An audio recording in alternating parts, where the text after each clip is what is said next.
guess as well, the one thing that's kind of quite relevant is over the last 12 months, the NHS has probably been the biggest talking point amongst anything else. Obviously, there was the clap for the NHS, and the level of empathy for NHS workers has kind of gone through the roof.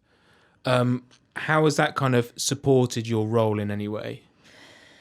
It supported our role in terms of seeing the great human side, and everyone forgets, the faces behind the NHS, we're all human beings. So you read all the negativity in the media about the failures of the NHS, not enough budget, but there are real people behind this, your wife being one of them. The pandemic means people have listened more to those people's stories. So although I'm an NHS worker, I don't feel like I've made an impact anything on the level of those frontline workers that have put their lives on the line to save people. And do you find, obviously we talked about this earlier, but predominantly when you're communicating, you'll use real people within the NHS. Do you find that, because when you are communicating on a national level, obviously the point you're trying to make needs to be relatively to the point, and there needs to be messaging behind it. So using real people, does that kind of make that communication slightly easier for you then? I'm a big believer in authenticity, and I think if you use real people that have that experience, then their message comes through, and their message is aligned to yours, but hearing it in a real genuine way is better than me or the team scripting something that doesn't sound authentic. Because I think, obviously we know with social media consumption, kind of drop off, pretty early on in a video is quite high. So if there's an important message that needs to be within that content, how are you engaging those people? Because ultimately, the messaging you have can kind of pretty much help someone's quality of life, or even save lives, I guess, to a certain extent.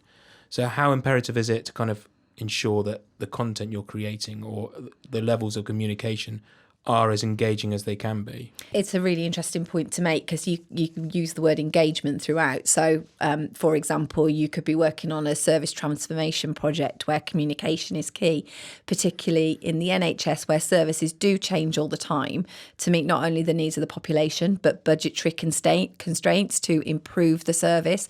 So, for example, you speak to heart attack survivors, you engage with them to understand what worked and what didn't work as a service, and you use that intelligence to shape your communications objectives going forward.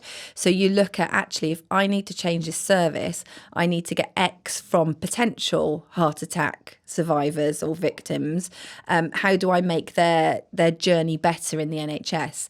And you take that information to shape the communication to change the service. Does that make sense? Yeah. But then on the other side, how do you engage people when it comes to campaigns? So you'll have seen through the pandemic the encouragement of trying to bring people through the front doors of the right services. Now, normally that is nationally driven, and to an extent it has been this year with things like, 111 campaigns, flu, winter, and you're engaging with a massive population there, and a lot of it is on social or on television. Do you take that message away because it's repetitive? I would say not always, because sometimes you feel it's not relevant. The pandemic, I feel, has changed that, because people have been impacted by the way services have changed. So as a comms professional, we've had to think of innovative ways and different innovation to engage people who might not need that service now, but might need A&E at a later date and aren't using it, or might have, a lump and need to see a doctor but don't know how to access GP services. So it's been really concise in your aims and objectives of what you want to achieve and how you engage those people. So it's not just sporadic social media posts. There has to be a thought process behind it with the determination of an end goal. Speaking of our friend social media, how has it contributed to the spread of fake news and scaremongering?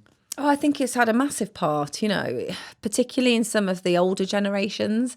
I mean, some of the things my own parents come out with that they've read on socials, you just want to laugh. But there's a lot of people out there that believe the fake news, and that has a massive impact on your message. Because if your message isn't strong enough or from an authoritative voice or from a trusted source, then you're losing the battle. So how do you combat then? The blue ticks are obviously really important to us in terms of being a trusted source, because it's raising awareness of, if you're going to look for information, go to those places, and there's lots that exist, rather than reading, a post that Mrs. Miggins down the road has popped on about vaccinations or myths or, their own experience, because there's two sides to every story and often one side isn't the truth. So would you engage with those platforms, your Twitters and Facebooks, to kind of help kind of battle some of the spread of fake news and scaremongering if it has a detrimental effect on what you're trying to do? There's a lot going on nationally to target that. It's not something that I do specifically within this role. We report it in, we raise concerns, and then obviously the powers that be have those conversations with the bodies. And I think there was an announcement from Facebook last week about Facebook on vaccination and COVID clamping down on fake news. So yeah, it's really, really important to have those organisations on side and for them to be accessible to help make the change.